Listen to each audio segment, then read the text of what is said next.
네, 안녕하십니까. 오늘은 이제 불가사의라고 하는 말이 불교에 있는데요. 이 용어를 말씀드려 보겠습니다. 불교는 이제 그 수행의 종교이기도 하지만 불교가 가장 다른 점은 지혜를 강조하는 종교 아니겠습니까? 그 가르침인데 왜 불가사의라고 하는 것은 불가능하다, 하지 말라, 사의, 생각하거나 의논하지 말라 이거잖아요. 그죠? 그러면 지혜라고 하는 것을 어떻게 활용해서 깨달음에 이를 것인가. 그게 이상하잖아요. 그래서 지혜의 종교인 불교가 왜 불가사의라는 말을 쓰고 있는가 하는 얘기를 해보겠습니다. 어, 이제 불가사의라고 하는 것은 그죠? 가능하지 않다. 그 다음에 사의, 이 사자는 깊이 생각하거나 또 의자, 그 뜻을 음미하거나 의논하거나 하는 거잖아요. 생각하거나 의논할 수 없다라는 말 아닙니까? 그런데 불교가 원래 그러냐? 아니거든요. 불교가 이제 사성제, 고집열도 사성제도 보면은 그때 당시에는 가장 과학적이고 논리적인 설명 방법이에요. 그러니까 고라고 하는 것은 심프튼, 증상, 아프다, 마음이 아프다. 그리고 이 집은 이제 그 가래라고 하는 원인이 있다. 그 원인은 가래다. 그러니까 그 증상과 그 증상의 원인을 진단을 했잖아요.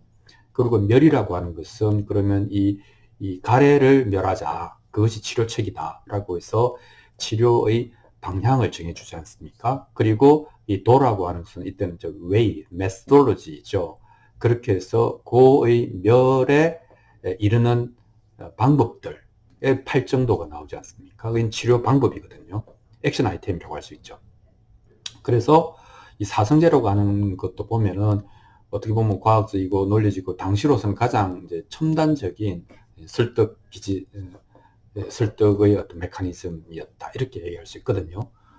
그리고 그 팔중도에도 보면 정사유라고 하는 게 있지 않습니까? 그러면 뭡니까? 사유하지 말라, 생각하지 말라가 아니라 똑바로 생각해라. 물론 이때 발을 정자는 가운데 중자, 중도라고 이야기했습니다. 그래서 팔정도에도 정사유가 나와 있는데 그럼에도 불구하고 또 불교에는 불가사의라고 하는 말이 뚜렷하게 강조되고 있습니다. 그래서 이게 뭐냐 한번 알아보도록 하겠습니다. 자, 이게 뭐냐면은 이제 생각할 수 없다가 아니라 생각은 하는 거예요. 생각하는데 망령된 마음으로 생각하면 안 된다. 이런 뜻이죠.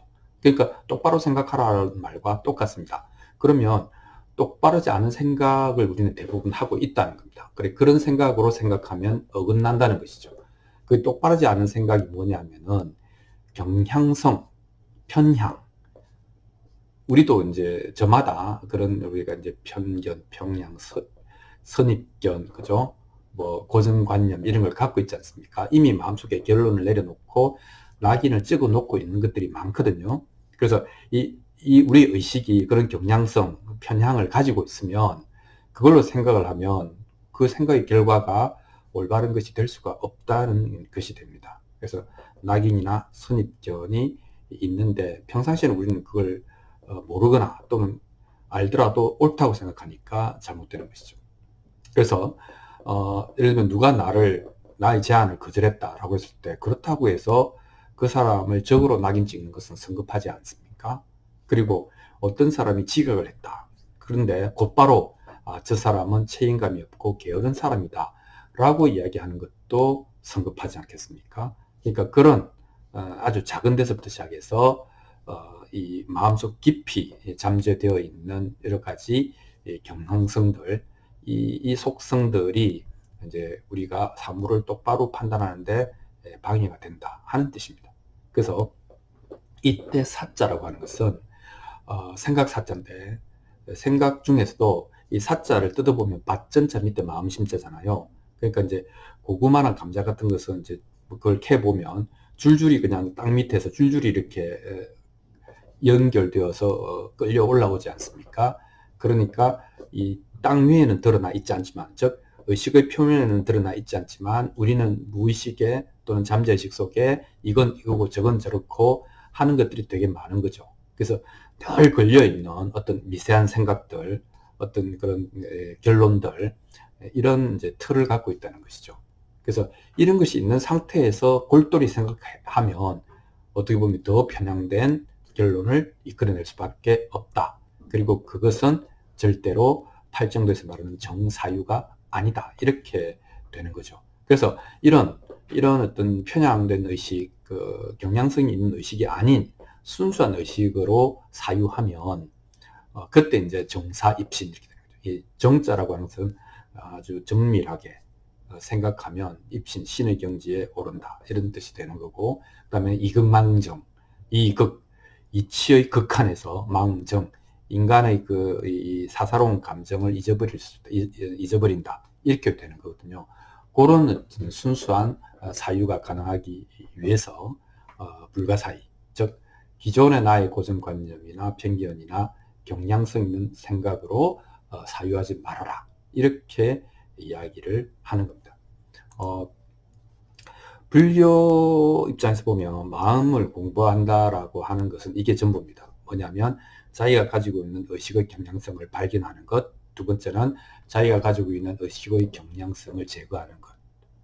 그것이 불교에서 말하는 마음 공부의 전부라고 할 수 있겠습니다. 근데 그럼 어떻게 하지? 이렇게 이야기할 수 있잖아요. 그럴 때에 불교에서는 노력하라거나 생각을 억누르라거나 그렇게 하는 게 아니고 통찰해라 이렇게 이야기를 합니다. 그러니까 잘 봐라, 똑바로 봐라 이런 뜻이 됩니다. 뭐냐면 명확하게 본다는 것은 뭐냐면 내가 이런 의식의 편향성 때문에 즉 지각한 사람을 게으른 자라고 낙인 찍고 조건이 안 맞아서 거절한 사람을 나의 적이라고 낙인 찍었을 때 그런 어떤 결론과 그에 따르는 감정과 행동이 불러오는 결과들, 그런 결과들의 파괴적 결과를 보면서 그것이 얼마나 위험한 행동인지를, 위험한 방향인지를 알게 되면, 통찰하게 되면, 실감나게 보게 되면 바뀐다는 겁니다. 그래서는 안 돼라고 하는 것이 중요한 게 아니고 실제로 그런 결과가 얼마나 위험한 것인가 하는 것을 이제 실감나게 깨달을 때 우리는 이제 그 편향 또는 경향성에서 벗어날 수 있다 하는 거죠. 그래서 명확하게 보이면 거기서부터 떠나올 수 있는 힘이 생긴다. 그게 벗어나는 거잖아요. 그게 해탈이잖아요. 그러니까 우리가 저 멀리서 볼 때는 노릇끼리한데 이거 좀 금인갑다. 그런데 가서 보니까 똥일 수도 있잖아요. 또는 금도 똥도 아니고 그냥 누런 흙일 수도 있잖아요. 그러니까 정확하게 있는 그대로 명확하게 보면 거기서 자유로워질 수가 있다 하는 겁니다. 인간이 짊어진 가장 무거운 짐은, 가장 무거운 고뇌는 사실은 세상이 아니라 세상을 바라보는 자기의 그 고정관념, 그 다음에 오래 이렇게 고정되게 만들어져서 벗어나기 어려운 관념의 틀, 이런 것들이 진짜 무거운 짐이고 그것이 우리에게 번뇌를 일으킨 것이다 하는 불교적 마음 공부의 핵심에 대해서 오늘은 이야기해 보았습니다. 고맙습니다.